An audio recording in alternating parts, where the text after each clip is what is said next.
do a remix, right? Niggas is mad, I get more butt than ashtrays. Fuck a fair one, I get mine the fast way. Ski mask way, nigga ransom notes. Far from handsome, but damn a nigga tote much. More guns than rope. Alright, this is episode 5 of Agree to Disagree, a podcast. And with me I have Kemba.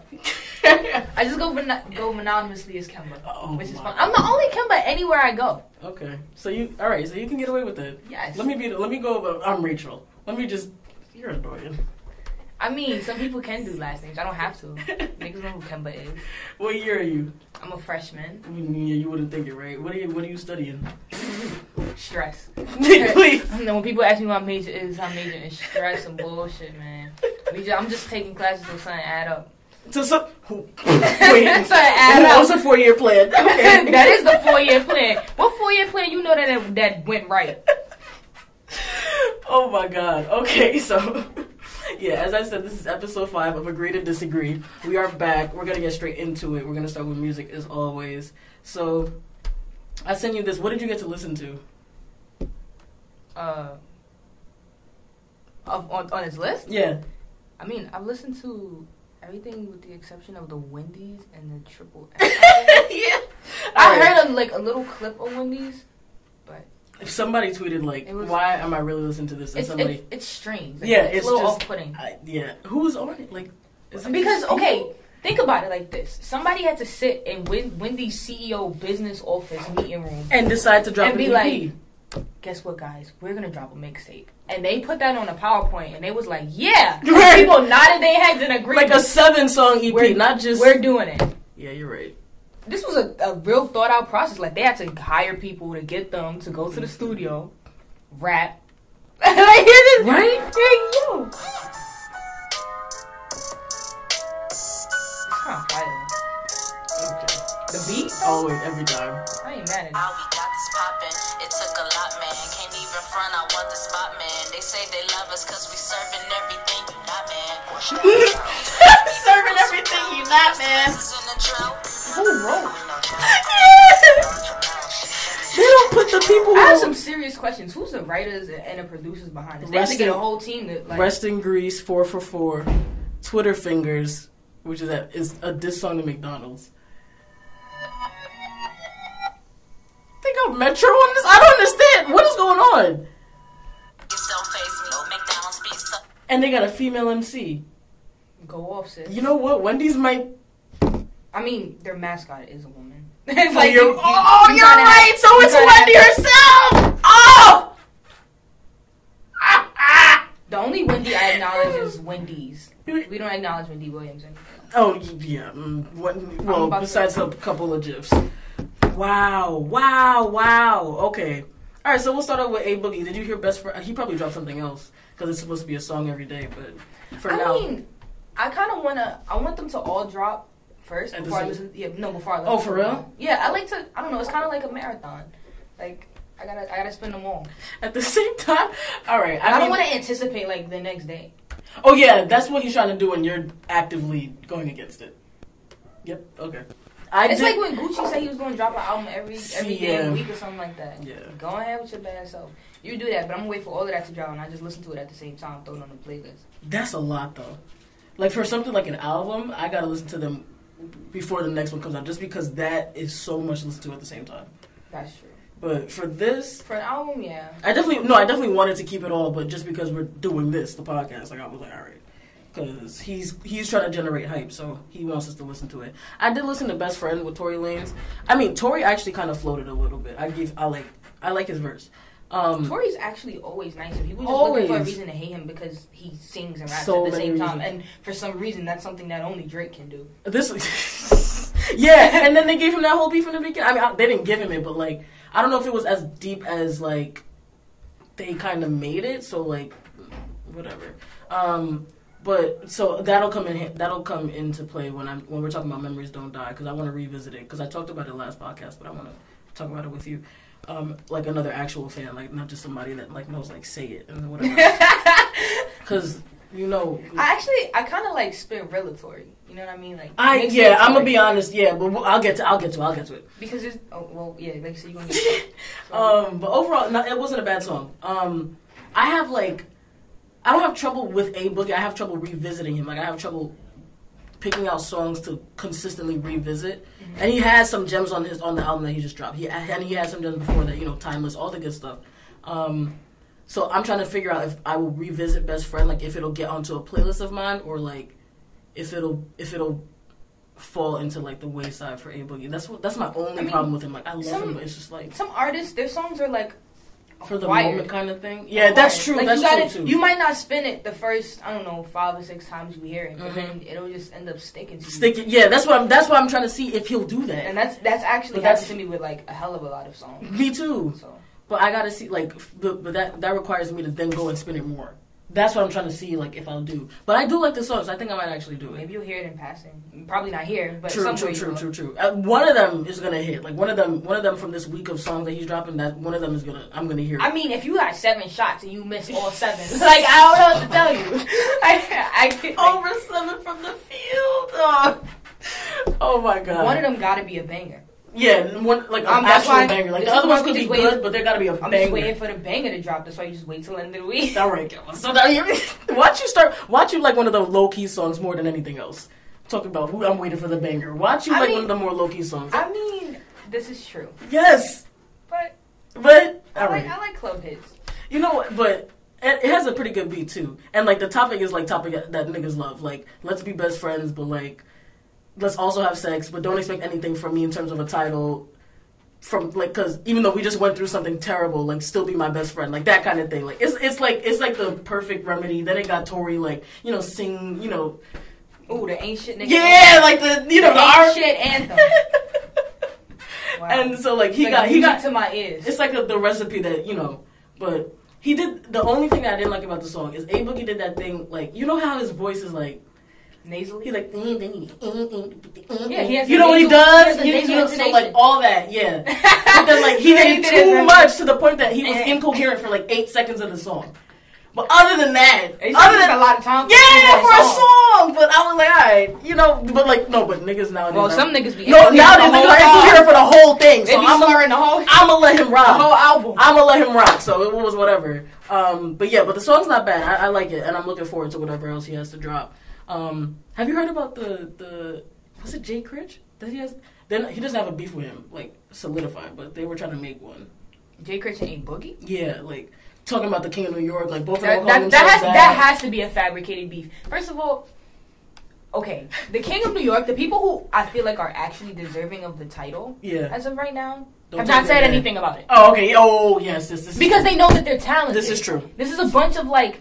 Clout chasing. Not to say that they're talentless. Not to say that they're even bad, because you like their music. It's just for a reason. Yeah, but King of NY is a lot to say but right now. Come on, you know the kinds of people that come out of New York. Like, you can't just I'm King of New York and because I have one hit song. Like we got like Biggie, we got like Jay, we got Fat, we got some of the best. Actually, they're not even. Like some of the Kings of New York are not dead. Like we still got like 3 good living ones. Like don't Nas, Jay, like.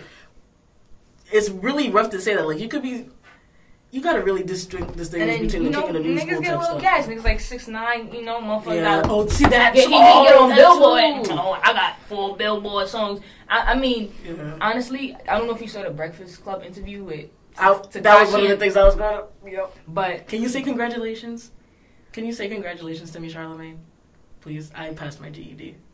Like that's what that man was on. Yo, that's what that man was on. I couldn't tell. Like, okay, I dislike Tekashi on occasion, but I dislike Charlamagne even more, way more. So I was kind of happy when he came for his neck a little. Yeah, he needed to. That's the thing about Charlamagne. Like you'll have somebody like Tekashi 69. Like you could easily get people. It's easy. People don't like Tekashi, but like you as a person have done so much to be disliked, like it doesn't even matter. Like that's really what Charlamagne's on. Like the Charlamagne and the whole Breakfast Club, like in and of itself, is like a very poisonous place to be because they really pick and choose their victims. But God forbid, the fucking little DJ Envy episode, dude said something about his wife for 0.2 seconds, and he want to go in the back room and cry. Rough. But you come and terrorize your guests every day.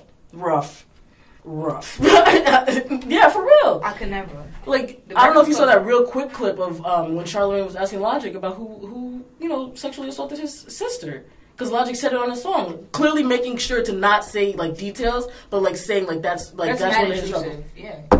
And he said it like, yo, who raped your sister? Like, what is wrong with you? Like, why are you like that? Like, you could have like it's like the Super Bowl where nobody really cared about the Eagles, but Philly, like people from Pennsylvania, and like maybe some stray fans like outside of that. Like, you don't really know about them. They're the underdog, but you just hate the Patriots so much that you want them to win. Like, it's that kind of thing. Like, you got two people that you don't necessarily like, but you just hate one so much more that it's like it's like the fucking last president. Yeah, I was just about to say the election. Like, come on. Damn. Yeah, the best of the worst. Whatever. I'm moving on to Walk It, Talk It. I liked the concept. I thought it was very creative. Yes. However, I did notice that, like, Migos kind of have a reputation for, like, they seem a little bit they seem to regard like effeminate things with like contempt. You know what I mean? And the Soul Train era was very different than what is popular now. Yes. So I'm surprised that they all gave clearance to, like, wear wigs and bell bottom. That's the pants. thing, like, but it's when they know they kind of a little notorious for their homophobe. I don't know, and that was a real prominent era for real. So. Damn. See, like, it's tough to think about. Like, it's like I'm waiting because like I really like the creativity behind it. I really appreciate the concept, and it's refreshing to see that brought back. But at the same time, it's contradictory of like your own practices. Yeah, and like the Migos consistently surprise me with their creativity because it's not like I think it's a bunch of dumb niggas in a group, but like I don't give them like high IQs. Like, I just don't see them as the smartest people in the smartest. I don't think they're the sharpest knives in the drawer. That's what I was trying to say. Like, I don't. Like when I hear like a lot of their rhymes, like okay, I feel when Offset apologized for the queer thing, he mentioned that he was reading a rhyming dictionary, which put me off a little bit because if you're a naturally skilled rapper, you shouldn't have to like. You're usually educated enough to know what it is that you want to say. You don't have to look up how many times they've said Five Guys in like their songs. Like they just have the. But it's rough. If you gotta look up the words that you want to use, then maybe you're just not naturally a wordsmith as you think you are. Nah, like they recycle rhymes and just like do it like slightly different. Because people always say like rappers like Nicki and Cardi don't write, but realistically speaking, I don't feel like they write. People are like, oh, Offset writes for Cardi. I don't think Offset could write a letter. That's the other thing. Like, that really bothers me. When they give all their clout to the people behind them, and it's like, you don't think that they can say anything. And like, when you listen to these niggas, the ones that you're attributing all their success to, when you listen to these niggas write or rhyme, like, why do you think, like, come on, I don't know if he even helps her, like, whatever the case may be, but whatever Cardi does, she makes it her own. I don't hear Offset like that in her thing, except for, like, very obvious ones, like, maybe, except when she directly mentions Yeah, they have their own independent styles, and it was the same thing with, like, Safari and Nick. People were like, oh, Safari kept writing for her. If he was writing for her all this time, how is it that she's still the hottest selling female rapper? How come she sold 100 million records already, with or without him? You know what I mean? That's the reality. I think, like, I don't how much you don't like her, you cannot deny that this is a person of talent. I won't knock that maybe they help, like they're around. That's their boyfriend. Like, that's their man. He's gonna be around while they're writing, but he's not sitting down and writing a full rap for sure. People be sitting thinking a pen and like you'd be like, oh, you know what would be a better word to rhyme with this, and then you could get a songwriting career. Like, people don't think about the royalties that go behind it. If you write a single word of a song, you technically have a right. Yes. To a credit. Karaoke and Neo. So that's why so many people seem to have songwriting credits when in reality they may not have contributed anything. Like, for real. But they might have been in the studio and they might have said something. If you're in the studio and if you while recording, you can be listening to royalties. So people don't know that. Like, if you're just present. Yeah. That's why they kick people out the stew. Right? Nobody comes in here, yo, those list of rules that Kendrick and Kanye post, and sometimes, like, oh, those are hot. I think those are great. But, sorry. Ooh, digression. Whatever. The walking, like, I honestly do love the point that you brought up, though, with the walking talking video. But I think it's like that duality that niggas have where, like, they'll do it if it's funny and if it shows creativity and if a bunch of people if it benefits them, if they can capitalize off of it and get some clout and get a couple compliments. But it be in the same song that they're talking about, and they're bashing the same thing that they're actively in. You know what I mean? So it's like, and I guess part of the reason the video had to be a banger is because you gotta make it for that poor hook. Yes. Like that's what I was about to say. What are the implications for the song? Like this video dropping. What are the implications for the song? The song's verses and the content itself probably isn't bad, but like if they put a little more effort to the hook, I'd probably be able to get past the first 15 seconds. But it's a club song. Like it's one of those like it's the song that like a She Loves Michi is gonna do the dance to, and his video of them dancing to it will go viral, which makes the song go viral. Like it's not even like. Damn, it's not even. It's like I'll listen to it if somebody else play it, but I'll never like play it myself. Yeah, it's man. Like sometimes I really miss like the culture, like the original, like. I mean, but Quavo's so good at like coming up with hooks that sometimes when he's lazy, it's just like really. But walk it like I talk it. Walk it like I talk it. Like walk it, if you got a rhyming dictionary, I'm sure there's more words than walk. Forget it, no. And it's a title of the song. It's just everything. But I think it's buying $1,000 like. $10,000 gold, 24 karat gold iPhones that don't use a thesaurus on the bitch. And you guys like people never fail to amaze. But the thing is, the video is gonna make the song hot, either again or for the first time.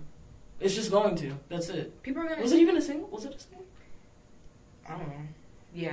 No. And like, are people no, it like, wasn't actually. It wasn't. It just dropped on the album. Anything like people. And they'll still get revenue from views on YouTube. Absolutely. See that too. You can that's why they don't mute and they'll still get money. That's really how they had to like. Some artists don't invest in music videos because like the revenue is only probably like 7 I mean, it really is small. It's actually a fraction of a cent possibly per view. Motorsport and Stir Fry. Oh no, it is a single. It's a single. So we're gonna get a Stir Fry video and we got the Motorsport video. Well, I don't know. I don't really have words for it. There's a few videos that artists do invest in. They have to videos. Yes, make a lot of money off that. People aren't doing that anymore. Like it's not like a big deal. Like even SZA, see, people get like a white backdrop and just sing in front of it. Yeah, Young M.A's video budget. I don't know where it's at, but she be in the same apartment, smoking the same weed. In the same outfit, but she be dropping videos. You got a maximum. Okay, well, that's. But she be dropping videos. Like if you don't have to, I don't know about the same outfit, but hey, the joggers, Kemba, come on. I mean, isn't that all? Is that the go-to?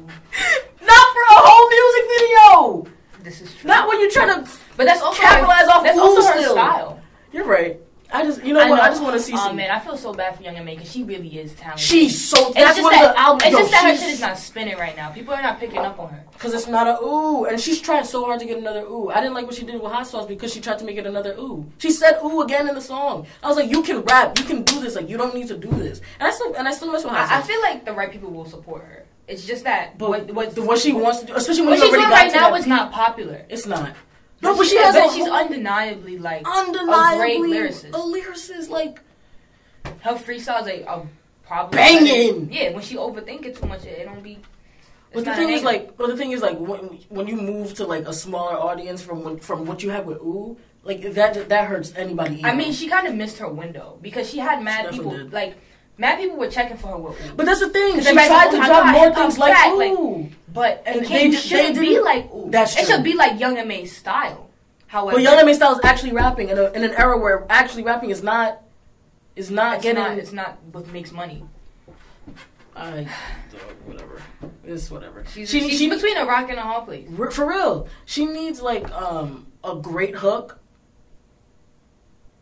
And then she might need a feature. Just some I mean a feature That's hook. Probably like a R&B nigga hook. Like somebody. And if they could just make it flow and if she flows on her verses, she might have another You know the go-to for a hook when please, you can't? Alright, please don't. Quavo. Don't. Oh, I thought you were going to say Chris Brown! No, I was going to say Quavo. Chris Brown, yes, but like, you call Quavo for everything. If you want something to get on the chart, you call Quavo up. That's true, even Post Malone. You know what? If she could get a solid Quavo hook and she flows on her verses and it's a good beat. Not a heavy rap beat like the ones that she's doing right now, like that whole album, which is not by Eve, by the way. It's a Young M.A album called Hood, and it's her rapping over like classic beats, like Chirac. She did Chirac, she did Bands. I have her Quiet Storm freestyle too. Yes, it was Quiet Storm was on there, and it's under Eve on Apple Music. Apple Music needs to stop playing Young M.A. See, stuff like that happens to Young M.A. They put her stuff under Eve. They sabotage her. They put her stuff under Eve. I was listening, I was like, Eve is not talking like this. I was like, wait, no way. White husband Eve, Baby's Eve is not rapping like this. And then I realized they just literally misnamed this. I was like, yo, this is Young M.A. all the time. I was like, yo, this and only this type of stuff happens to Young M.A. She did recently drop a song. I wasn't totally feeling it, but I'm still here for her. Yeah. Like a distance. This album I think she's shooting a video for it today. Actually, yeah. I follow her on Instagram. This album that is misnamed under Eve is fire. Like, it's just straight bars, but then again, like, straight bars isn't getting far right now. Like, even Dave East is having trouble with that. He's sitting here trying to get the Chris Brown. That's somebody I could consider a fan contender for current King of New York. Yeah. East, that boy's staring East and Don Q. Yeah. They're both gritty, nice. down, like, nice. rapping. And neither of them have said, I'm the King of New York. Yeah. They might say they run their spots. They don't say that. They don't say that in their IG captions. They don't say that in anything else. And that's the thing about Chris. And I feel like, if anything, they're probably the most deserving. Probably. Of the title. They're the ones with the most bars.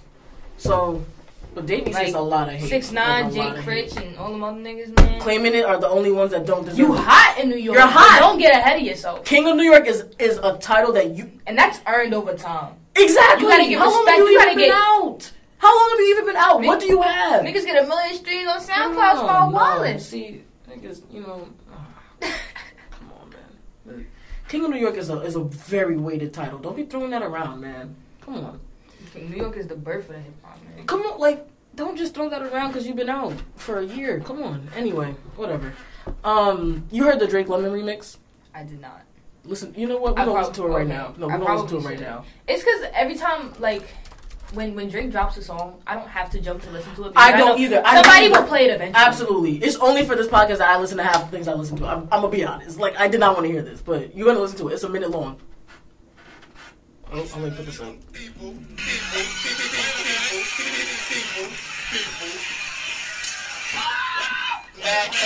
Right now. I get it how I live it.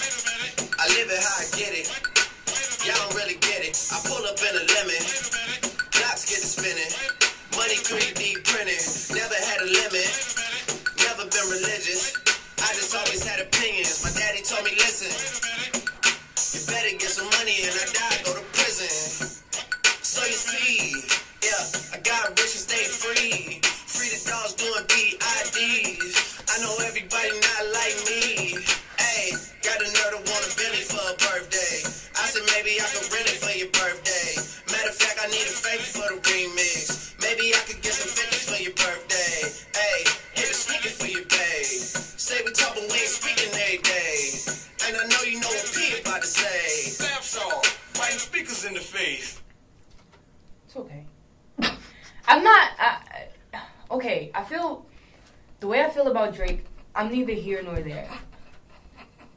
That's how I feel about him. I don't dislike him. I don't.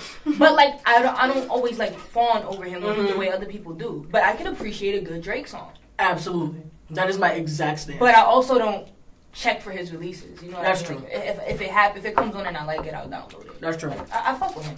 But, like, not the way that everybody seems to, yeah. It's alright. I just think that it sounds classic. I just think it was unnecessary. Like if you don't have to do it. I mean, Drake remixes everything, to be fair. But like this song, Lemon, like I just don't understand. You know, that song in itself isn't played out to me. It's probably why that too. Like it's already played out. I'm oversaturated with it. I needed to like die a little bit. And like you know how people like back on that wave. You know how people say like remixing it brings a new life to it. Like that didn't. It's like it's more of beating a dead horse. Yeah, like you either didn't time it right, or your verse isn't hot enough for me to really like be like rejuvenated. So it's like this is just unnecessary. And I'm not always a fan of slow verses. Yes, slower paced. Yeah, I mean it when executed well. I like it. Yeah, but just unnecessary here. I don't all the time. Yeah, and somebody was like, he sounds like somebody trying to sound like him.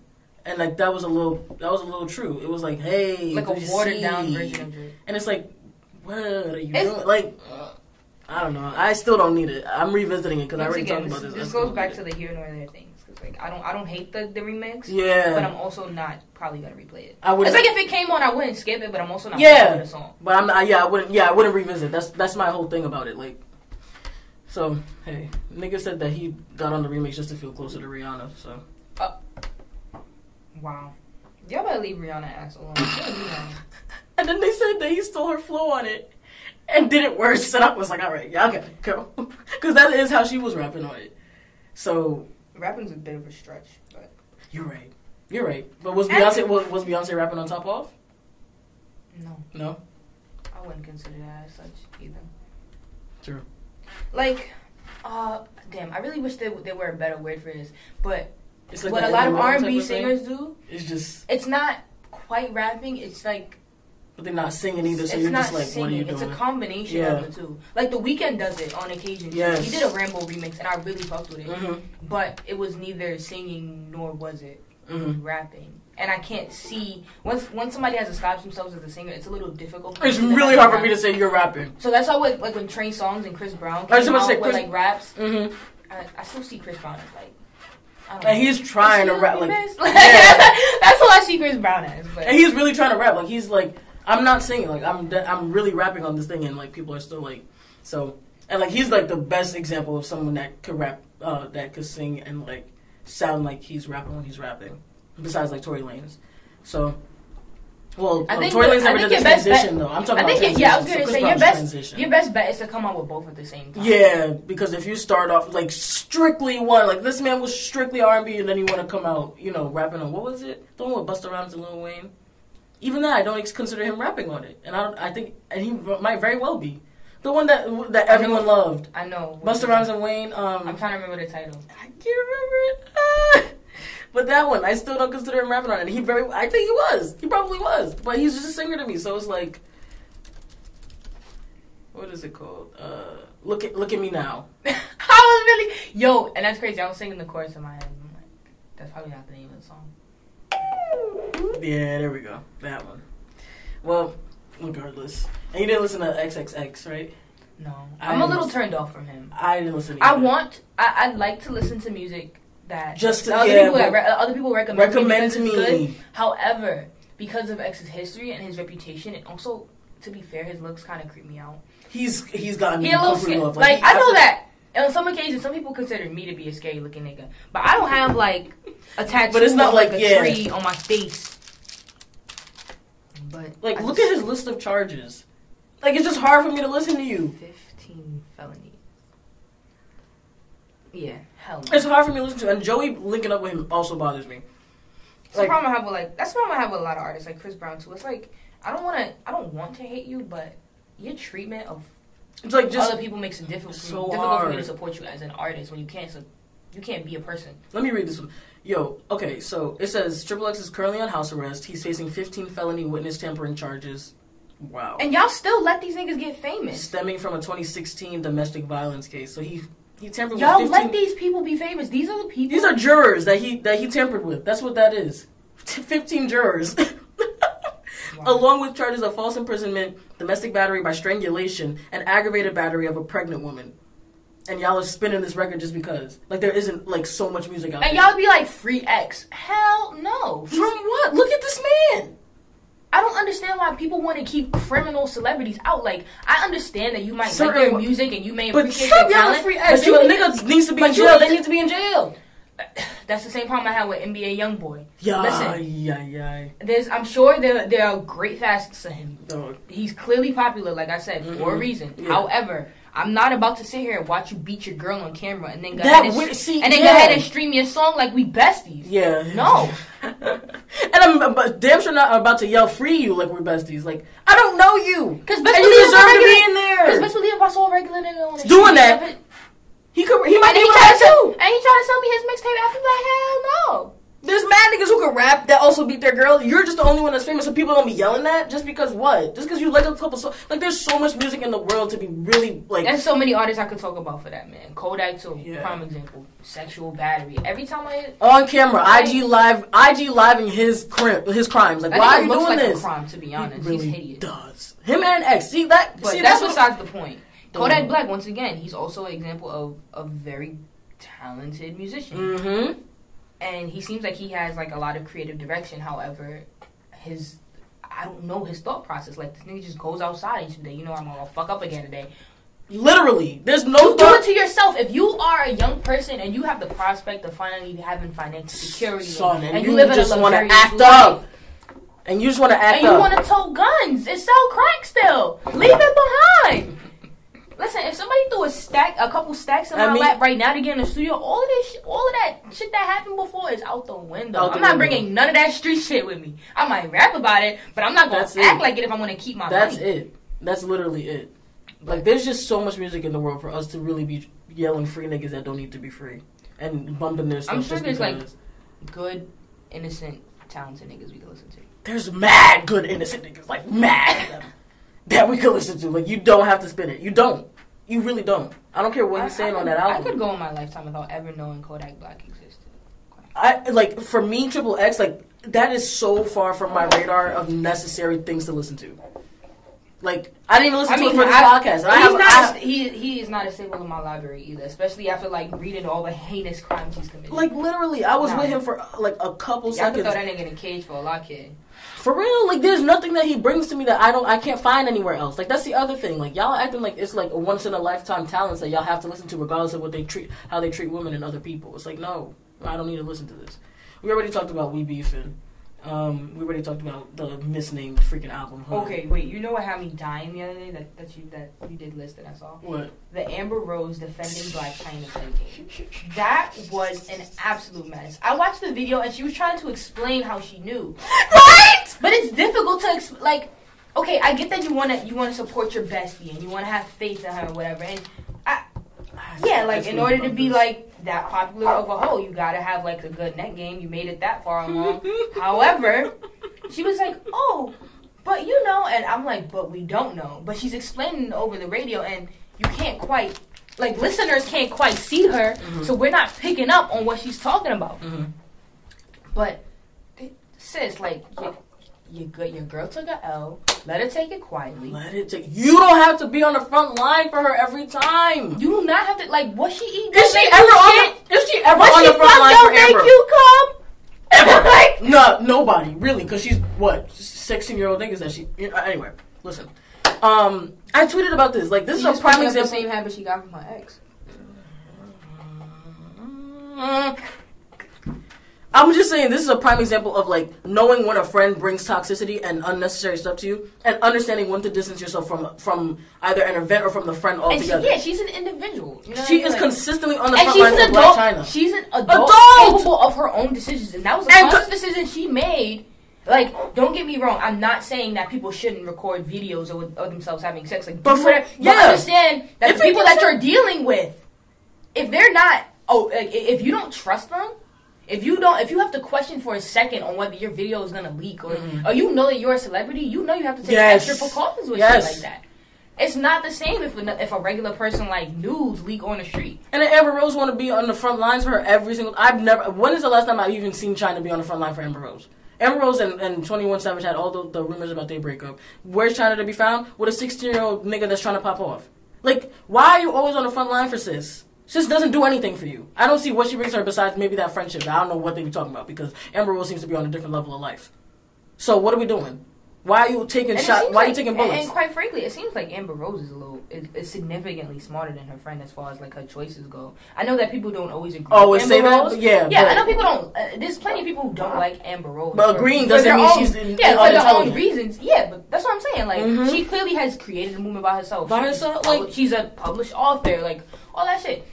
However, your friend is not nearly on the same level. I get that Blacc Chyna is an entrepreneur. She had like a TV show or two. But the things that she's doing it's not it. It's just not it. The things that we know her for are outweighing the things that like she should. Just not it. She ain't it, and you're gonna sit here and keep taking bullets for shorty. Like she's going out of her way to be, Because like I said, this is not like you defending a little ass kid. Like no, this is a grown woman essentially sleeping with a child. Grown woman. And she's scandalous. Like I actually saw a tweet. I think it was last night that was like, "Yo, Blacc Chyna's the Thanos of the rap game." He's a what? She's the Thanos of the rap game. I was like, damn. Kind of like a disease. Like everybody done caught her. I don't know. I don't know what it is with the rap industry. Like why they pass around 10 women. But like Blacc Chyna is really like, what are you doing? What are you doing? Why? It's not even the thing about Blac Chyna that bothers me. It's not the principle of like when people be like use goods and all that other misogynistic. No. I don't care. Have sex with as many people as you like. However, if she goes with a scandal, it's a magnitude of the events behind it. It's not like, oh, she dates mad people. That's an unfounded reason to hate somebody. It's, oh, not only did she date this person, she fucked them over. Then she goes to fuck this person over. And then she's dating this young dude. And then she done robbed this other nigga. And you're like, oh, well now we can't bang with you. Like, it has nothing to do with body count. It's just common sense. Shorty is attached to a scandal. Like, she will come with a scandal. And, like, trouble follows wherever she goes. Anything she does, bro. Like, my good sis. Who needs that? I don't know. She should Who needs that? Worked it out with Rob, but you got that young bull that's like trying to use her for getting. I don't even like of all people. I'm lost. That's all I'm gonna say. First of all, that boy look like 12, 13. He like he got on his so like young. And like he tried on his Uncle chains. For real. And he out the crib. For you to be a grown woman and talking about and he's sitting here. How are you comfortable sleeping at night knowing that like you sleeping with somebody who could be your son's playmate? Literally. And you in interviews, you have that man in interviews talking about hitting it raw. You have a 16-year-old talking about hitting your 30-year-old self raw. What are we doing? That's nasty as hell. Then what are we doing? Where are the laws? First of all, what state are they having sex in? Because what is the age? Because there's mad stuff. She's wrong. Where's Amber at for that? Give her advice. Stop getting in the line of fire. How the fuck you gonna tell your friend? You defending her head game, but you endorsing what, her pedophilia? Tell your friend. People are treating it differently because it's a woman. Because there's an older woman and a younger guy. And he seems real hype about it, so it's like, why be mad? But like that man is not old. And people are pushing him like, oh yeah, like he's a nigga, he's hitting, the bad bitch in the game right now. No, thank you. Because when Tiger was fucking banging on Kylie, y'all was all up on his shit, and rightfully so. But like, come on, same energy. And people are scraping up Chyna, but not nearly to the same degree. And she does need to be. She needs her ass. She needs a fire under her ass. Yo, whatever her karma is like is. I mean, how are you out here dating kids? Are you at home watching yours? It's wild to me. What is Tiger doing? You know what? Where is Tiger? Probably somewhere in Japan crying in the corner. That's true, because he's also on interviews talking about, I'm gonna do, like, whatever he said. He tried to cut a deal. He was like, do this, and I'm gonna tell you if the baby's Travis's or mine. Like, both, you know what? Those are two our parents. Those two are parents. That's acting like this. That's so corny to me. And there's no reason for Tiger to be petty to Kylie, because if you really just wanted to be like that, just get a fucking DNA test and be done with it. The reality is, it's probably Travis's. Yeah, I was about to say, it's not yours. It's just not yours. Let it go. Even if you want to act like that, it's just not yours. He don't need no more damn kids on his plate. Right? He's only saying that because Travis is going to take care of it. You weren't going to say that if it was... because he's jealous and he's bitter. No, definitely jealous. He's out of the spotlight. You're not getting Kylie's checks no more. Which is crazy. Absolutely crazy. So you need something to change. Because nobody was... I mean, okay, when Tiger was with Young Money, I was spinning his shit. Yeah. Honestly speaking. Yeah. Then, I don't know, Young Money, Cash Money had fallen out, blah, blah, blah. He lost a little bit of traction. Cool. Niggas know him now for what? Fucking Kylie being a pedophile. Young. Yep. And now that he no longer has that under his belt... He drops a whole album and niggas nobody's checking. Yeah, I was like, oh, word. I think he moved 4K the first week. I was like, all right. Yep. But then niggas like X are moving hundreds of thousands of units. The game is lost. Y'all love supporting problematic people. The game is lost. That's all I'm gonna say. The game is lost.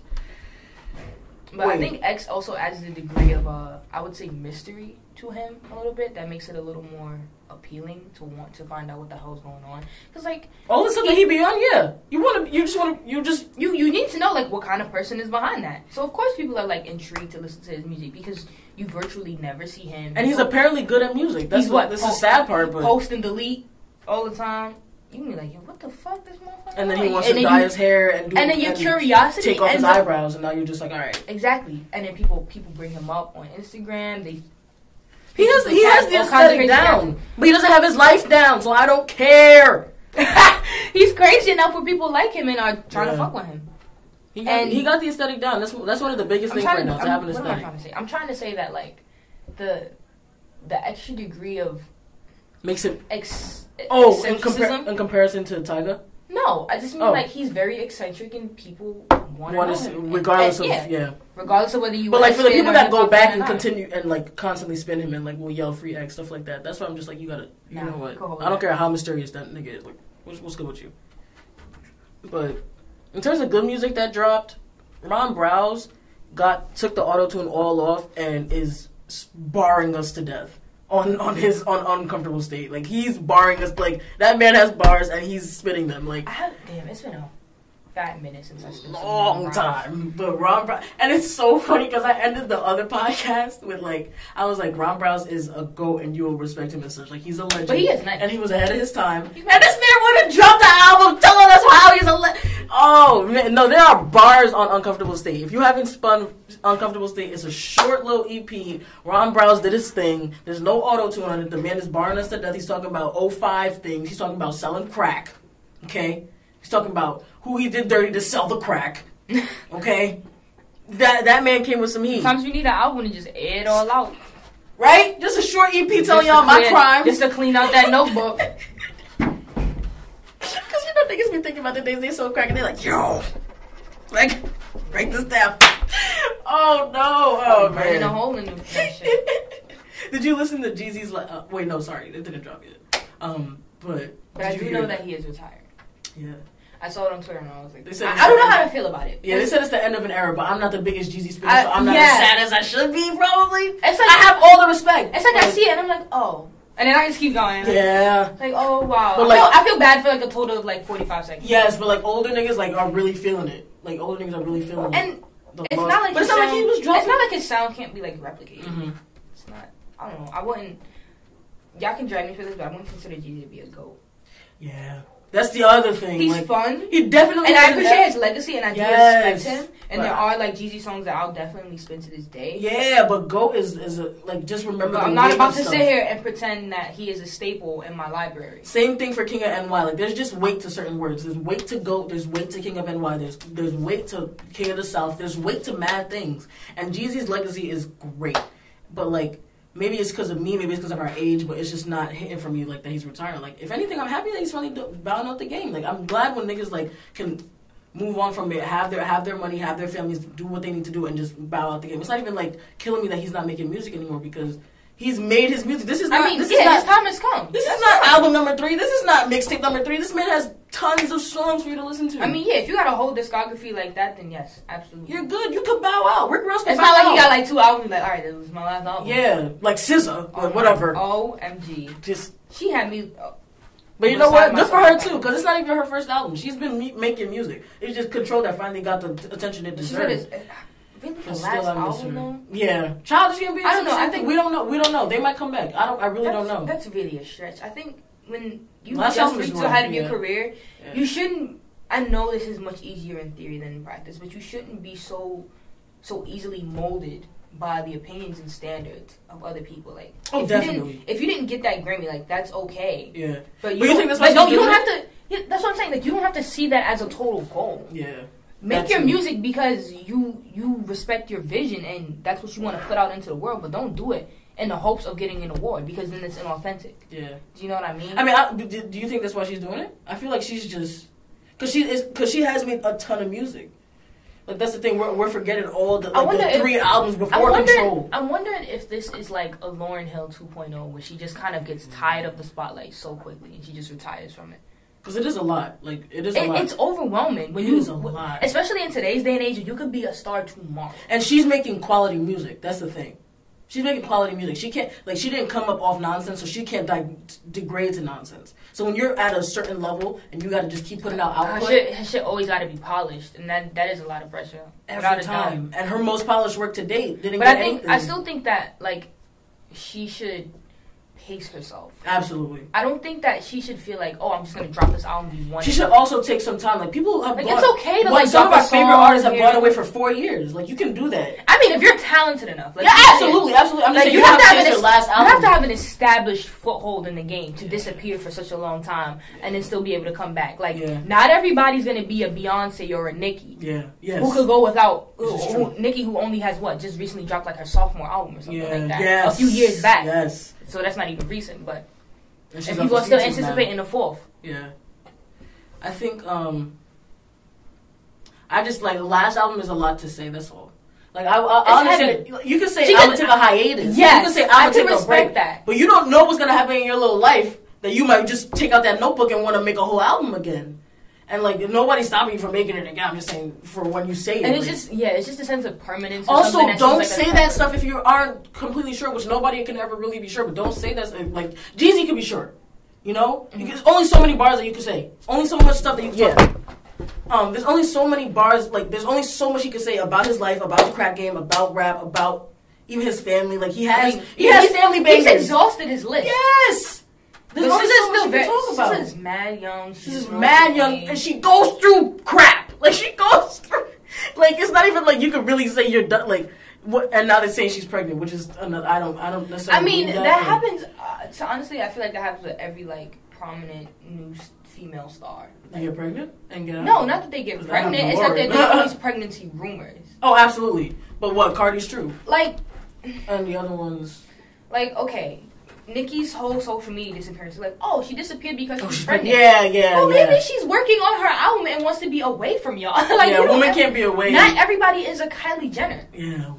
That is so true because the one time she did take a whole hiatus, it was for 9 months on the diet because she had a baby. Like, damn. But like true. anytime a woman like rises to fame, like, oh, she's pregnant now.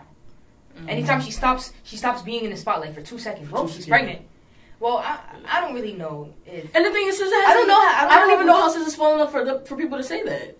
Like she's still out. She's doing stuff. And okay, my problem with artists being pregnant, right? Not is the pregnancy itself. Yeah. It's the... What, the nigga or the it's the news that comes with it? The implication behind it. Like, pregnancy is at the end of your career. Yeah. You know what I mean? And that's not necessarily true. You may have to pause. We see it's not true.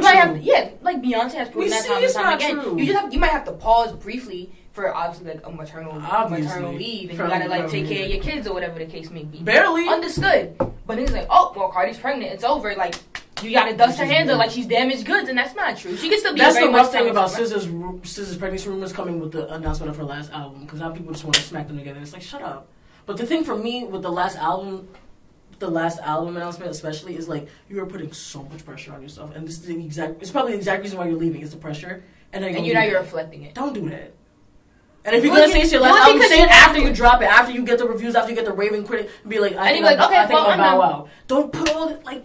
That pressure is wild. That pressure is damn. But it's also a great marketing tactic because now that they know that it's her last album, they're gonna buy definitely.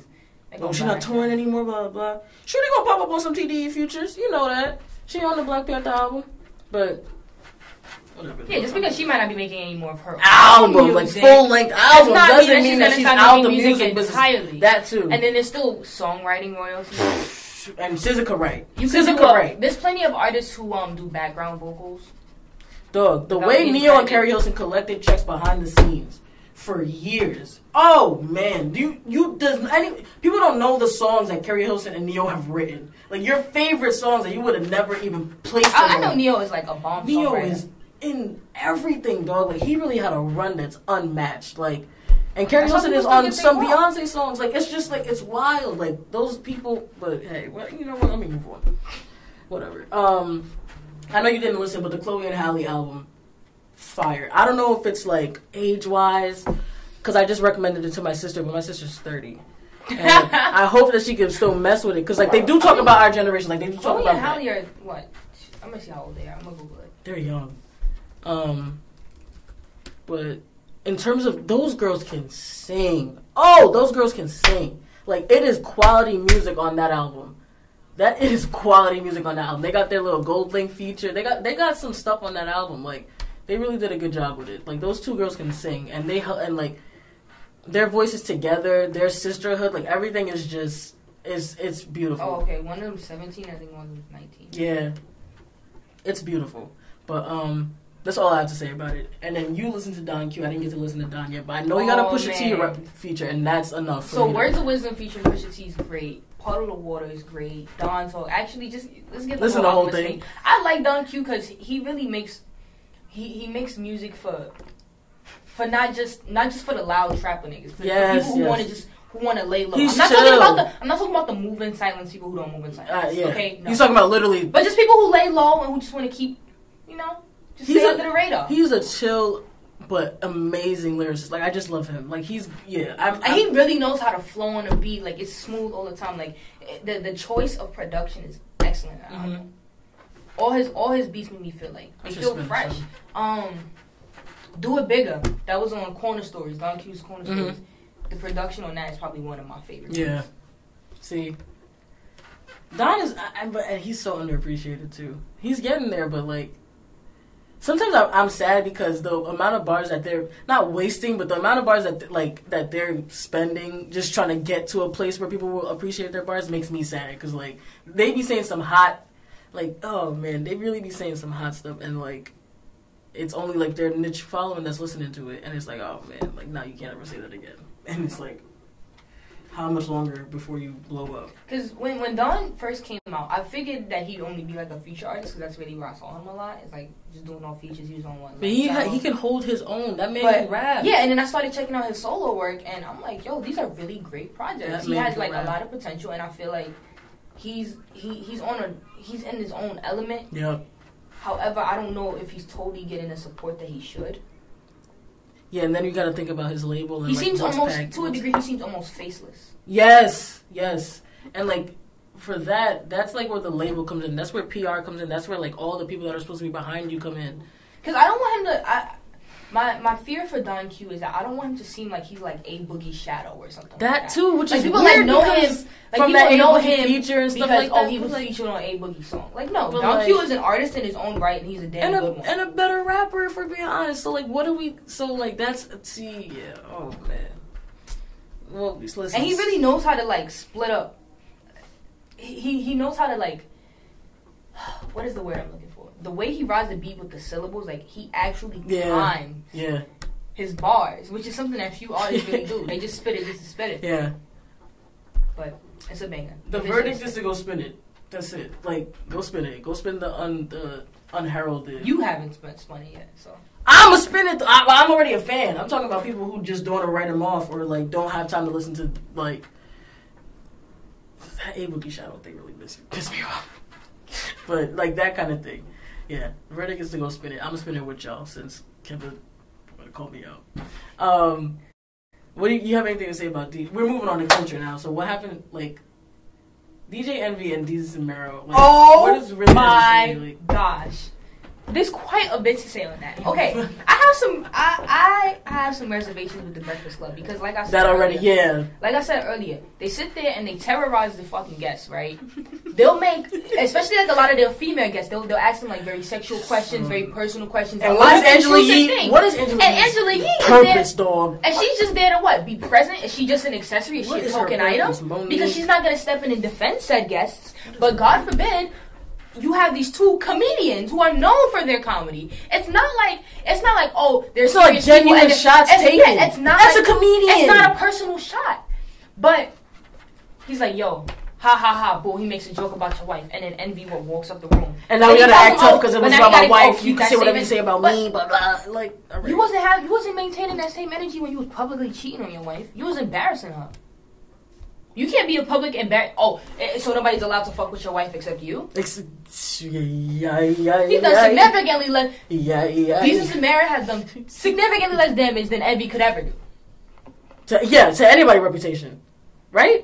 You know how many people even heard it? Like, yo, that's so true. Envy is a homeboy and he's mad sensitive. And you know what? That's a reflection of how a lot of men behave. Yeah. Oh, yes. But, like, the thing is, like... They treat the people they care about like shit, and then, God forbid, somebody brings up the fact... They either A, brings up the fact that you did it, or B, says something else. Does it as well, then now it's tough guy time. Now it's like, now I gotta defend my wife. No, don't ever talk about...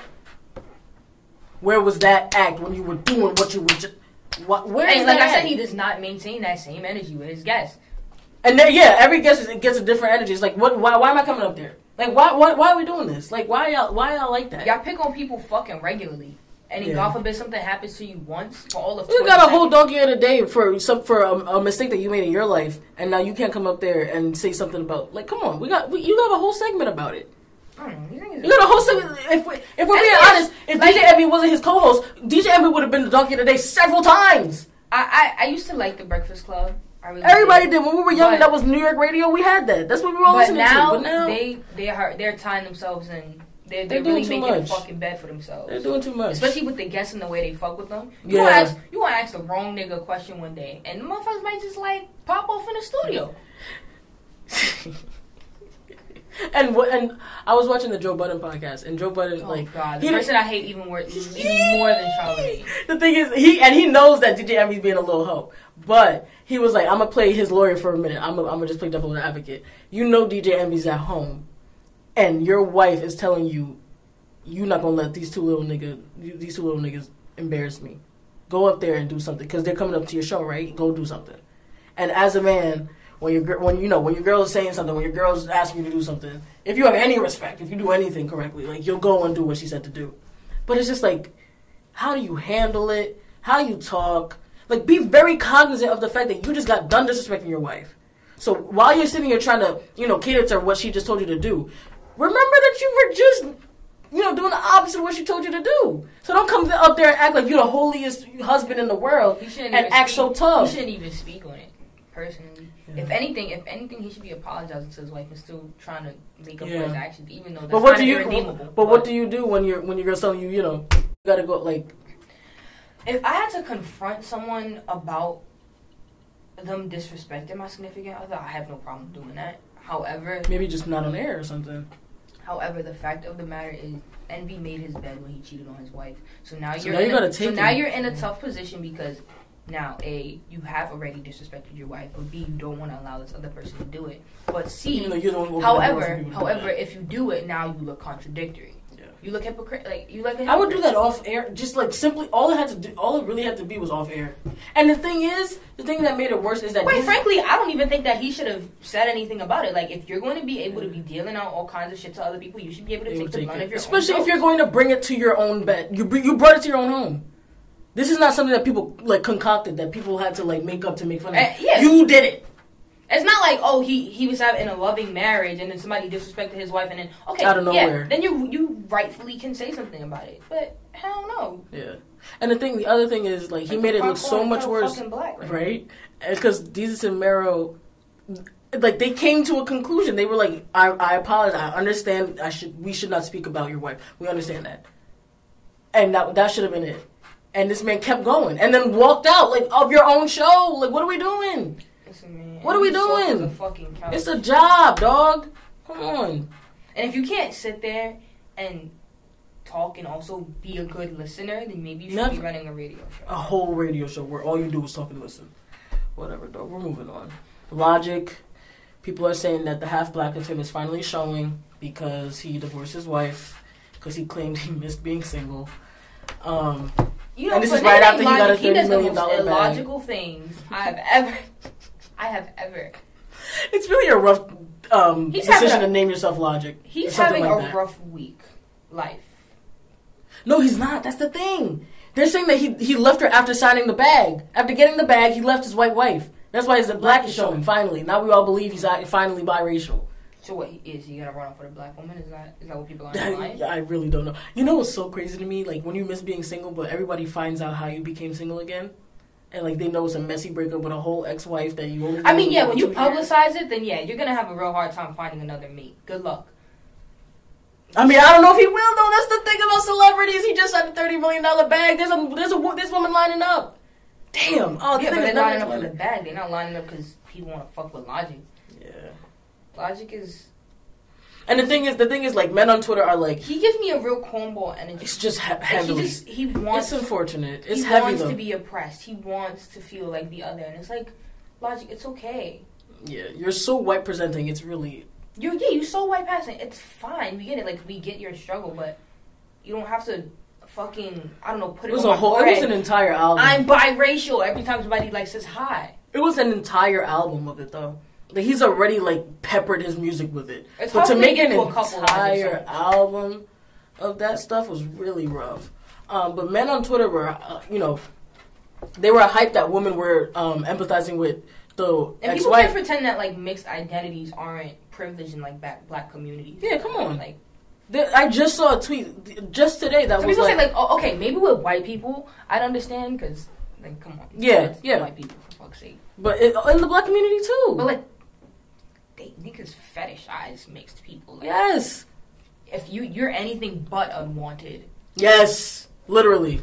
Just saw a tweet today that was like, "Let's get together and make mixed babies," and it was really weird. Those tweets are so off-putting. I hate the mixed babies tweets. Somebody was like, because they're just a projection of what people have taught you is beautiful, like what people have taught you to want. No, it's worse. It's a slight indicator of pedophilia too, because to find kids, to want my kid to be beautiful for what? What are you doing? It's like, let's have mixed babies because so that they can be pretty. You're projecting your own desires onto a child, a baby not even born. You're essentially making kids that you think you want to be fuckable. Yep, that's it. Ew! Oh God! Oh! And somebody was like, "Can you stop doing this? Like, this is not a eugenics like." Laboratory, like a play experiment. Like, these are children that you're making. And it's so funny because like niggas don't ever like think that, yo, what if she come out looking more like you? What if he come out looking a little bit more like you? And they're not as mixed as you thought. People always forget that prospect when they have mixed children. You're half of the kid! Especially in black-white relationships. Like, they think, oh, the baby's gonna have light skin and curly hair and green eyes. No, there are plenty of mixed people that look straight like niggas. Like, right? Where's J. Cole? Please. German mother! German! Come on. Look at this. Let's make some mixed babies and end racism. Light-skinned black baby, or whatever baby. Whatever light color eyes, gray eyes, curly hair. Like, what are you doing when you see that picture? Pedophilic sexualization of a toddler based on society's beauty standard. This is exactly what somebody was talking about. This is what I said just now. Pedophilia. You're reflecting your own desires of a toddler based on society's beauty standard and the desire to create something that doesn't look like your own family. Wanting to just have a cute kid and then purposely trying to mix certain races to have one. Why can't your black baby be cute? That's like selective breeding. That's eugenics. That was outlawed. What the hell? That was outlawed. That we do not practice anymore. That is eugenics. That is so discomforting. Ooh, niggas is weird. I want my baby to look like my... Ooh, yikes. We are moving on. Yikes. I don't even know. Where do we get that from? Logic? Look at his biracial ass bringing up pedophilia. Come on, Logic. Oh, whatever. He's also going on tour with Kyle, if anybody cares. We already talked about Amber Rose. See, I can't stand that shit. Snapchat. So Snapchat is apparently out of here. Sayonara. I ain't gonna miss that bitch.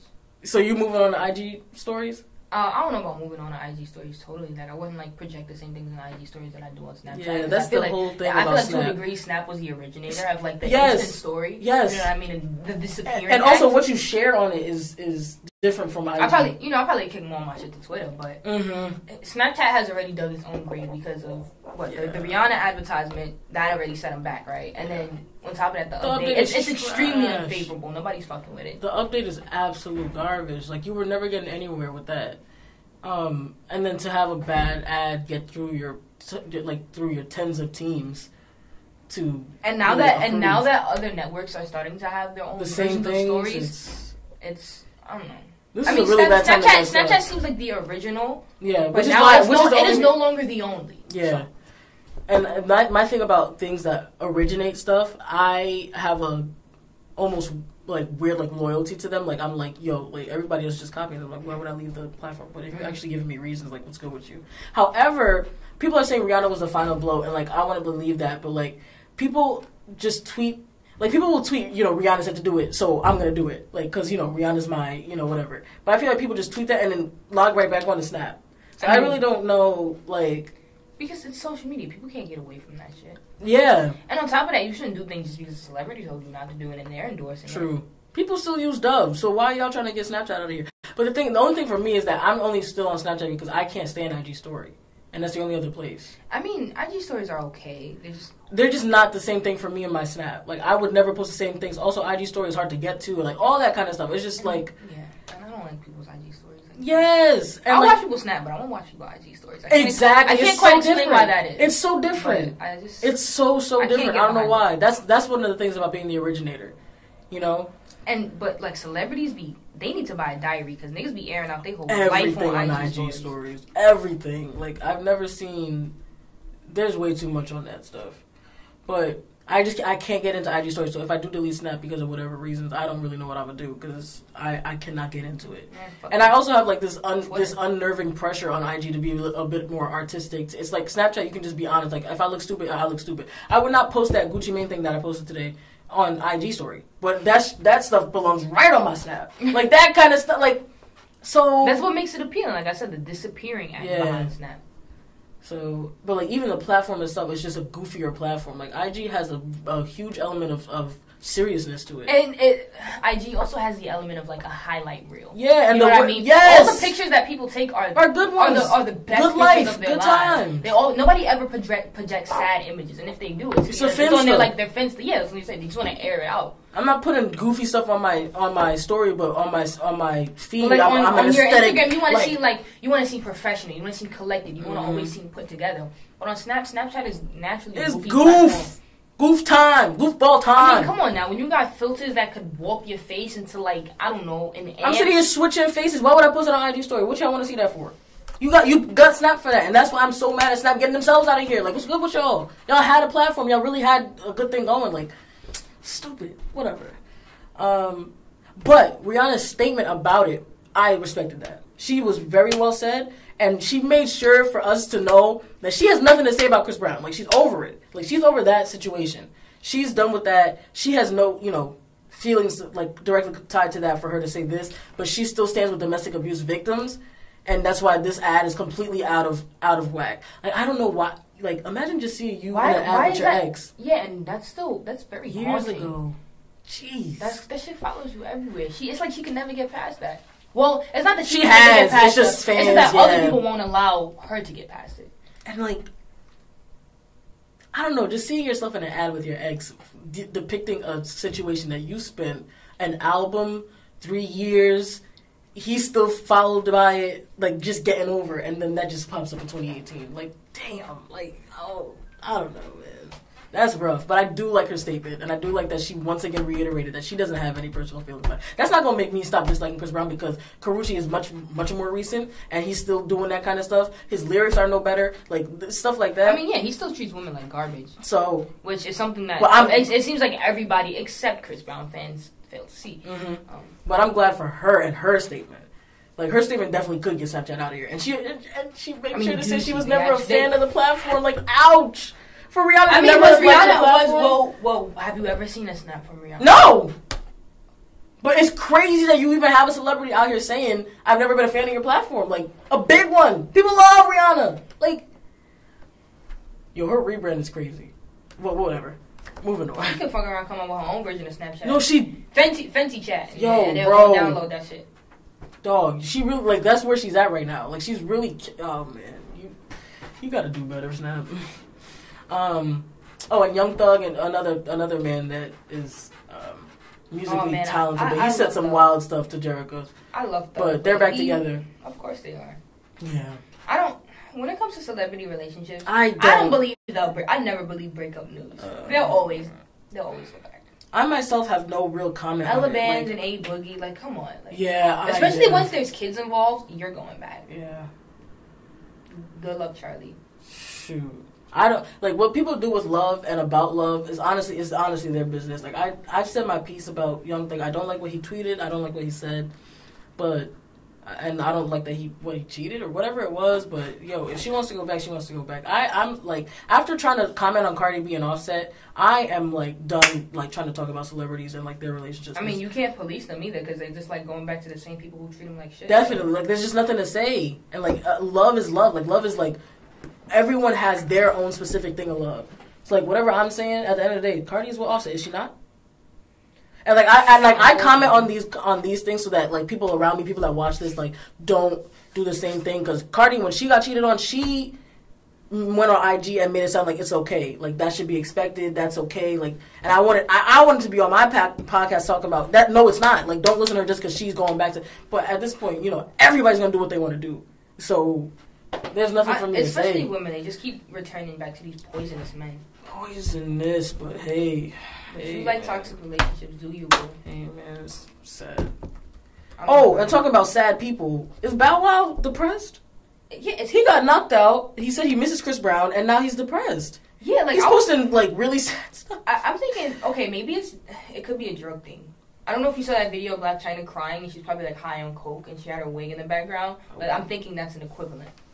Where is I don't want to reduce. Okay, I don't want to reduce his problems only to drugs. Yeah, but you just have to. It's just a. But I'm not going to I'm not going to completely eliminate that as a factor, especially when it comes to celebrities. Sometimes I really wish I never existed. I can never do anything right. Even when I'm doing right, I'm better off. Ellipsis. But he posted that with like a really good picture of himself. So I don't know. And then the Shade Room was like, looks like Bow Wow was going through something. Send him some encouraging words. And I don't know. And then Just Hilarious. I don't know if you know her. Yeah. Okay. She said, "What in the Kevin McCall is going on here?" Which is, it's just not the right time, sis. But I don't know. Bow Wow, Shad is, I don't know. I don't have anything to say about that. I can't send him words. He's not watching this. So, but best of luck to him, I guess. I hope he's okay. Because it kind of is out of the blue. But then again, you never really know what people are going through. Also, Jacquees got arrested. A nigga said that he wasn't in his car seat correctly. And I don't know why. Why are people like... Okay. That's a ridiculous thing to get arrested for. I feel like the police were searching for something and they couldn't find it, so they needed to pin him. They needed an excuse. You gotta do something, so seatbelt. Because I didn't find anything. But I still stopped you. So we gotta do... You don't want to make yourself look stupid. We gotta make this stop worth something. So at the expense of the livelihood of someone else. Yep. You couldn't even give him a ticket. You just had to straight up take him in. Yep. Which... And I don't know. Granted, had this been like Miley Cyrus or some other white celebrity, that would not have nearly had happened. Who would have been drunk? It's not even like... Yeah, they probably been drunk and high on coke. But hey. And they had a little slap on the wrist. I don't know. Maybe a little fine or something. Maybe a fine. But Jacquees gets arrested for like completely booked, like taken to the like spot. Y'all think about it, like niggas scanned his fingerprints for the most least violent crime. I'm not endorsing that you should not wear seatbelt in cars. Absolutely. But if you want to try to teach a nigga a lesson, teach him a financial one. Yeah. Yeah. There's no reason to take somebody in for that. Corns. Cornball shit. That's all I'm gonna say on that.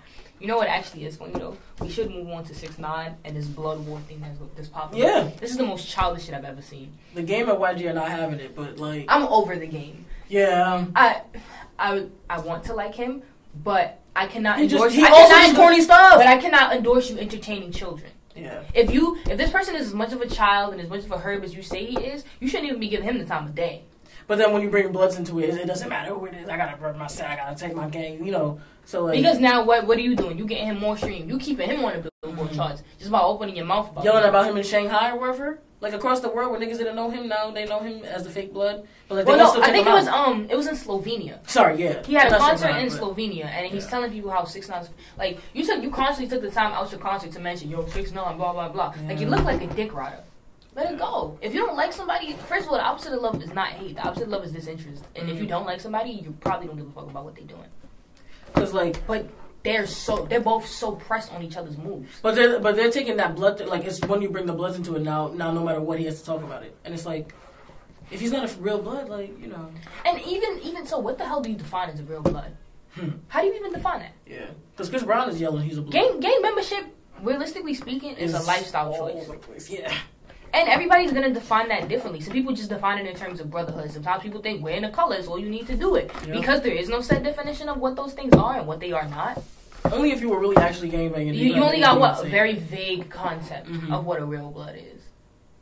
And Chris Brown is apparently a Blood. Like did you have to kill people to be? When has Chris Brown gangbanged? And then on top of that, now you proliferate in gang culture. Yeah. Which isn't necessary. Which I thought was kind of over. Like we're still yelling that out. We still did. Like you on top of that, how many years removed? First of all, Game got a whole family. Like, why is you still doing this? How many years removed? How long you gonna go around toting guns and shit? But I guess that's the brainwashing. I mean, that's definitely the brainwashing. Like I said, if it's a part of his life and that's what he want to rep, that's fine. But I just don't feel like it's something that you need to still be pumping yourself. We could definitely have let that thing. You could have acknowledged like, yeah, I was a Blood in the past. Yeah, I still got love for my brothers. Blah blah blah. Whatever the fucking case may be. But for you to be like, you still out here throwing up the set, like, let it go. Like it's time to put the burner away. They're still building themselves off of that, even YG. And it's just like, You could kind of let that. It's not like. Not only is it corny. Yeah. It's just it doesn't hold the same weight that it used to. And it doesn't. When Lil Wayne had the flag, Snoop Dogg had the flag in which back pocket. It doesn't hold that same weight. It's a system of brotherhood between them, but it doesn't benefit anybody outside of it. Because what you doing? You robbing and killing niggas. How you contributing to society? What you giving back to? You too old to be even thinking that that's the way to move anymore. Gang culture is for when you are down. You're an established rapper. If you trying to get into mogul status and you set up your businesses and take care of your family, stuff is dead and gone. Then do that. Jay-Z leave that shit behind. This goes right back to what I was saying. If once you get the bag in your lap, leave all that hood shit behind. You don't need it. Like when Cardi was talking about she was gonna fight this person to fight. Like leave that shit in the Bronx. Even if it hurt, it might hurt. I get that you want to seem tough, and I get that you want to protect. But listen, once you got enough money to pay for security, let niggas do whatever the fuck it is they want to do. That's their job now. You did all this work to be a rapper and you still won't act like that. What's the point? You don't see rappers out there fighting? Besides Safari, even that stuff, there's a time to grow up. There's a time to stop gangbanging. You've been how many years removed from gangbanging and you still toting that up in Slovenia? Gangbanging is not cool at any age. At all. And it's a thing that you do out of desperation. Like, that's not just something that you just join. And if you do just join it, you're stupid. But that's something that came out of, a really tough time. And then on top of that, I feel like 6ix9ine has kind of he's already proved his point. The nigga went to LA, yeah, and he had to post videos I'm in LA and I'm in this and I'm in that, and he got in a fight in LAX, whatever.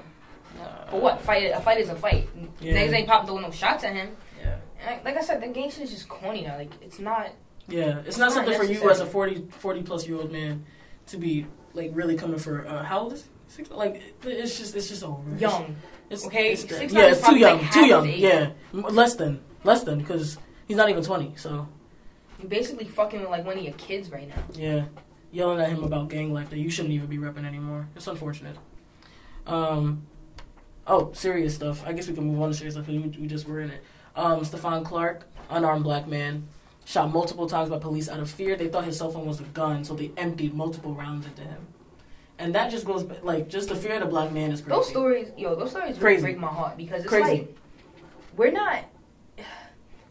I don't know why it is that people think black people are inhuman. We have some type of thing. We have some sort of we're invulnerable to shit. So you gotta shoot us 40 times to make sure we're dead. Yeah. What is that about? I don't understand how it is that you could kill somebody in his grandmother's backyard, but y'all are comfortable escorting school shooters out with bulletproof vests on and shit. That just murdered how many people? You taking niggas out to dinner. That just murdered. And then y'all connect. He has no problem killing. Y'all connect violence with black people. You always worry about or maybe their father's not present in their lives, or maybe they were into gang violence, or they were doing drugs, or whatever the case may be. But there are multiple white terrorists whose families are connected to this violence. Who aren't afraid to kill. You just took a whose siblings, whose cousins, whatever the fucking case may be, they have shown up in the news as well. For the very same crime. In the same thing. For the very same crime. But nobody is questioning the white family. They just don't pattern it. There's no trend. Nobody's saying, their father's probably not in their lives. Their father is in their life. That's why they're like that. Their father's the same way. No, it's just mental illness. Yeah. Which is crazy. How many times are you gonna attribute mental illness? This is beyond illness. The political climate right now. Gun control should also include police because y'all are enabling these people that you think that having a gun is some sort of representation of power, and it is not. It's not. Especially since most crimes are inherently non-violent. Yes. The large percentage of the majority of you do not need. First of all, if you won't be patrolling the highway or something, you don't need a gun. Okay, you might need a speed checker or radar, whatever the hell that little radar and gun then is. A taser or something to protect yourself because you don't know what people have in their cars. But for real, somebody speeding, you might need to sedate somebody, but unless they're an immediate threat to you and you need to call for backup, there's no reason to kill somebody who's completely unarmed. And also to kill, when did they ever get? Or people who are even less armed than you. Why do people not know how to shoot anymore? You shoot to kill now? Shoot to disarm the man. Why are the deaths? But don't police officers travel in partnerships? If you're tackling one person, you're already out. You're outnumber them. Why are you so scared? You don't need a gun. Why are you so scared? Damn, that's crazy. You don't need a gun. You're here to protect and serve. And you're terrorizing the very people you're supposed to be protecting. The amount of fear that black people have when they see somebody that's supposed to protect themselves, and the fact that they double our fear. and then use that to kill us. It sucks because unarmed. When black people are in trouble, calling the cops is like not an option. Anything in our hands could be taken as a reason to murder us. You could have anything your in our wallet, hands. your phone, Dog. your keys. We're not allowed to hold anything around police. What is that about? What is that? But Dylan Roof could get escorted out with his rifle. That man is not afraid to kill anybody. That man just killed multiple people, and you are not afraid to hold him and walk him out. But a man, however many feet away from you, holding a cell phone in the backyard is going to murder you, going to take out your family. They infantilize white people, cradle them like wow, that is wild. It. That is wild. Rest in power, dog. May justice be served, even though we know how that goes as well. Just wanted to mention DeMarcus Cousins because he used to play on the Sacramento Kings. He offered to pay for Stephon Clark's funeral because, again, when you murder these black men, you then put the burden of the cost of a funeral, which is thousands of dollars, on a family that did not expect to lose their husband, their father, their son that day, their brother. Like, okay. On top of the emotional burden that you just put on them for no reason. So DeMarcus Cousins offered to pay for that because, you know, he used to play for the Sacramento Kings and Stephon Clark was murdered by Sacramento police. That's awful. So now we got, you know, it's unfortunate, but it is though. Yeah. And then more serious stuff. The March for Our Lives for stricter gun control.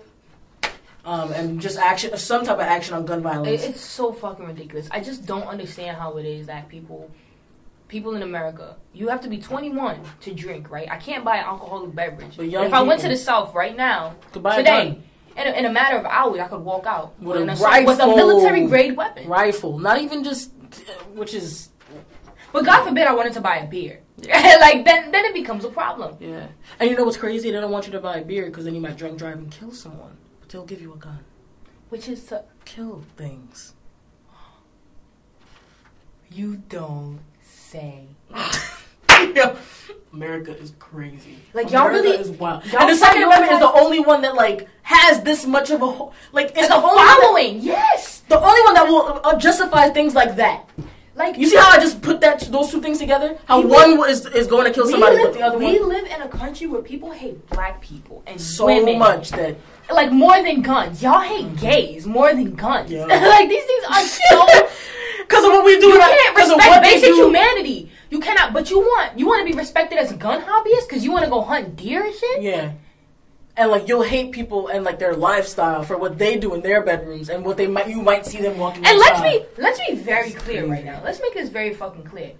The push for the defense of the Second Amendment is not inclusive of black people at all. It's not inclusive of anyone but white people. It's not inclusive of any people of color because if you give an immigrant a gun.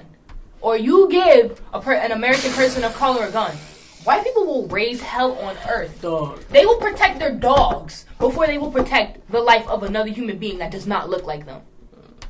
And like that amendment is the only, like it only protects white people. It only serves white people. The NRA is full of white people. The only people that it serves are white people, and that's the only amendment that's still stuck in 1789. And then y'all really gonna propose? Oh, you know what we gonna do? Let's put more guns in schools. In schools, yeah.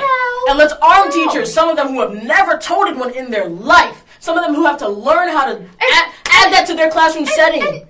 Excuse me for a second, but have you met some teachers? There's plenty of niggas I've had who taught me who I wouldn't give so much as a meter stick. The temper tantrums that my sixth grade teacher threw a chair at the class. Yeah, like now let's give that nigga a gun. Let's give that nigga a gun. Then let's see where his temper. All it takes is one bad day, and then okay, this kind of goes back to the example we were just talking about with Stephon Clark, right? Yeah. Now, God forbid, let's say, hypothetically, you had put guns in schools, and you have a black teacher, and the teacher has to call the cops, and you see a black teacher with a gun, what is their first reaction? They're probably going to kill the teacher. That's the They're gonna question whether he even works there. He's gonna just be one of them. And you want to arm teachers? You want black teachers the first to get shot. That's all. That's it. Like a black teacher toting is the wow. And they have no way to like even tell who is who. Like there's nothing that they can wear to like be like I'm a teacher, please don't. And even then they probably still work. Oh man, it's crazy it's crazy the solutions that they'll bring up rather than just people send their kids to school to learn, not to die. Okay, if anyway, and not to see their teacher toting like yeah. Oh, the fucking bell don't dismiss you, the gun do. Like, hell no. Yo, I'm transferring the fuck. This country is... Niggas gonna send their kids overseas. Niggas gonna be taking classes online. The things that we'll do rather than just... Because let my professor come in with a blicky one. Hell, I am withdrawing that day. To see a gun even that close to me. I'm out of here. And my teacher knows who to shoot? Like, people love to, like, popularize gun culture. It is not a It's banger not, like that. It's not at all. It's not at all. Oh, my God. Oh, man. And then the March for Our Lives, we talked about that. I don't feel like... and Kim, well, a couple of celebrities popped out in support. Even though I don't feel like that's something worth commending. Yeah. You know what I mean? Like, oh, wow, you support basic humanity? Mm-hmm. Thanks. And I don't even want to, I don't really want to talk about... and it's not about them. Yeah. It's really not about them. It's about the children. But I don't want to talk about how this is being covered versus BLM. Like, it's just, that's a whole nother can of worms. Oh, yeah. That is... Just know that we said it. We could do a whole podcast. We could do a whole podcast on that, on the different coverages. But, hey. And how celebrities treat BLM. Ooh, some people still have not said a damn thing, but they out at the walk. But, hey, whatever can be done for this right here is also important. I mean, yeah, progress is progress. Well, and I hate to have to pit one movement against another. Yeah, that's what that was my first thing when I realized that the difference. I was like, damn, Rach, like, can you just like? Because it's not the children's fault. Yeah, you at know all. What I mean? We're not even blaming it. It's just media coverage, like what, like even celebrities. And it's just I can definitely blame celebrities though. I can definitely blame celebrities. Yeah, y'all niggas get a little money and they think that they bulletproof. Mm-hmm. Y'all know what y'all doing. Jeez. Oh man, sleeper time. Do you have a song? Yeah. All right. Damn, I got a couple songs. This is gonna be tough. Yeah, This is gonna be a hard one. Yeah. Even if you don't play it though, you could at least name the other one. But the one that you play is the one that. So here's a song that I think is a real good one. And okay, so I'll explain the notion behind this song. So this is a song by Miss Mulatto. She was on the rap game, and now people don't take her seriously because obviously she debuted like as a child. Mm-hmm. However, she's definitely matured, and I think her rap style is getting like more and more polished with her releases. Mm-hmm. And so she recently dropped the EP called Time and Pressure, and I think the first track off that was a track called Facts. It's straight bars, mm-hmm. and I don't know, I really fuck with it. Like, I think that as a rapper, she should be taken seriously. Mm-hmm. She's starting her own businesses. She's young. She's getting her foothold. And she don't entertain the bullshit. And I do think that she makes quality music. And it's real true to her style too. It's like Southern princess, kinda. It's so play that good. So yeah, Facts, and then if I had to tie them, I would say Facts and Safe is another song on that EP that I like. But hold on.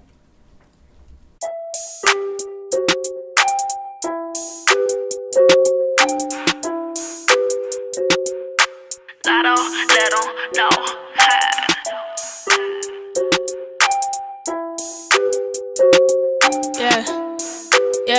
Yeah. Look, they ain't bout it. I don't trust nobody. You my own fingers to count it. I've been winning for a while now, but really who count? They ain't built like me. They gon' change like a fountain. All this water on me, lifeguard, think I'm drowning. They don't give me my credit. I meant it if I said it. They say I ain't gon' make it.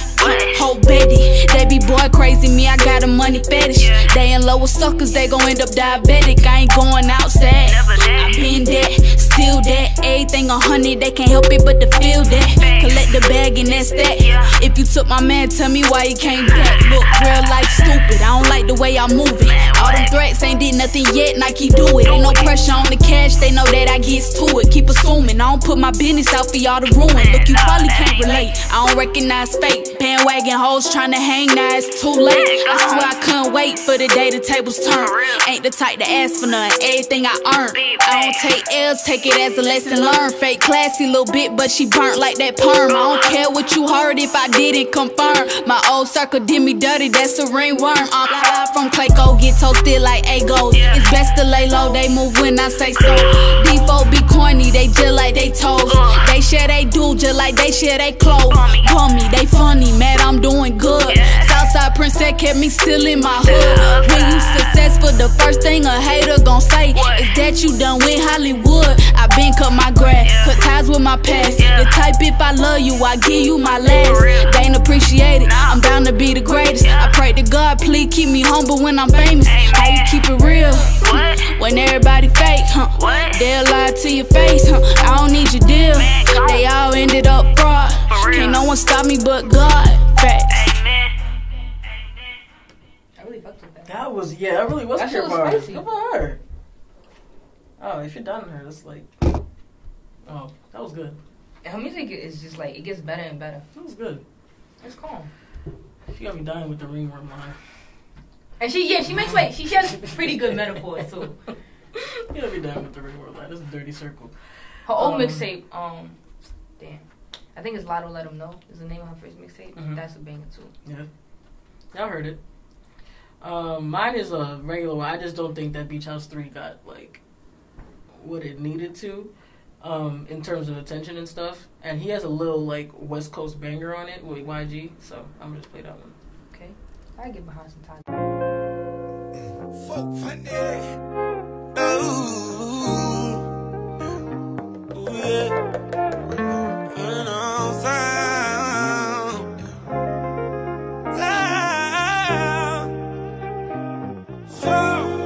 I just tagged my main chick.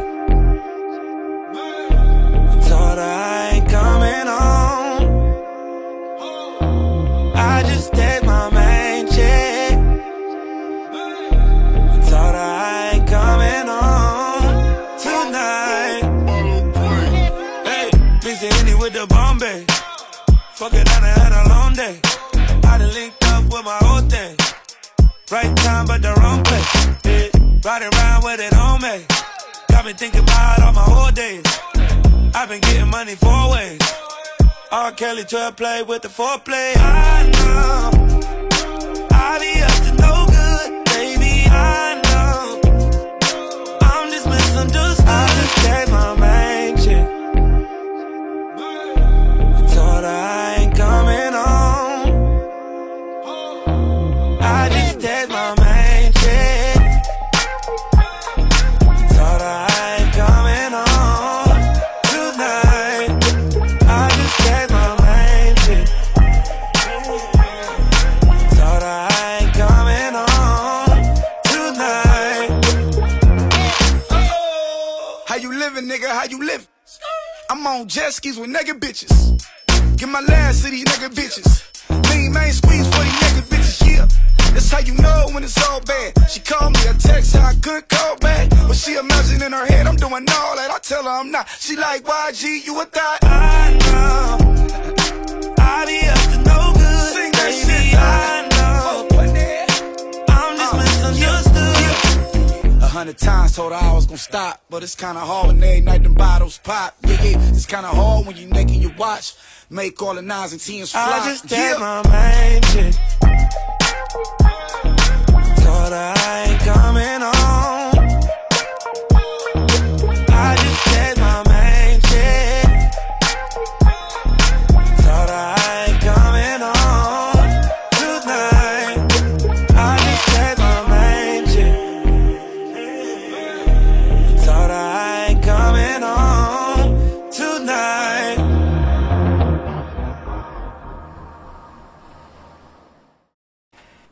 Good tunes for your library. Oh, almost 6%, just in time. All right, so I just want to thank Kemba. Thank you, one of my best guests. Thank you for having me.